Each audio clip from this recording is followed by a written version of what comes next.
पत्रकार परिषद घेण्यात आली, काय सांगा?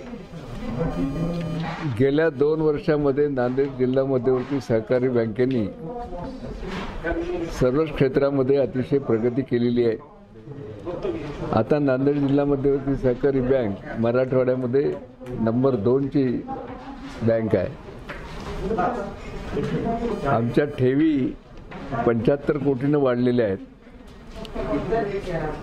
भाग भांडवलामध्ये 3 कोटी 42 लाखाची वाढ झाली आणि आम्ही यावर्षी 24-25 मध्ये 450 कोटीचं शेतकऱ्यांना कर्ज वाटप केलं।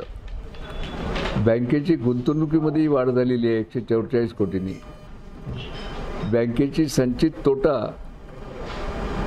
कोटीने कमी झालेला आहे 33 कोटी 37 लाखांनी आणि NPA देखील 1.93 ने कमी झालेला आहे आणि आमचं मार्कमध्ये आम्ही 15च्या खाली आणण्याचा आमचा प्रयत्न आहे आणि आम्ही नक्की आणू।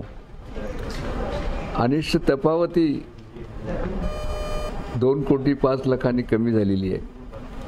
आपण काही नवीन धोरण स्वीकारलेले आहेत ज्यामध्ये गोल्ड लोन देण्याची व्यवस्था आता आपल्या बँकेमध्ये कोऑपरेटिव्ह बँकेमध्ये आपण करतोय।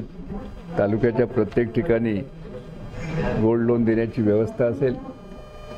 मीडियम कर्ज ट्रॅक्टरसाठी वगैरे आपण बंद केलेलं होतं मधल्या काळामध्ये, पण आता आपण ट्रॅक्टरसाठी ट्रॉली नांगर यासाठी शेतकऱ्याला आम्ही कर्ज वाटप करणार आहोत।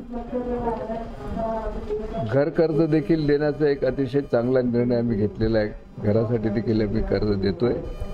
आता नव्यानं आपण QR सिस्टम आपल्याकडे डेव्हलप करतोय, म्हणजे आमच्या ग्रामीण भागातल्या शेतकऱ्याला देखील QRनं आर्थिक व्यवहार करता येतील।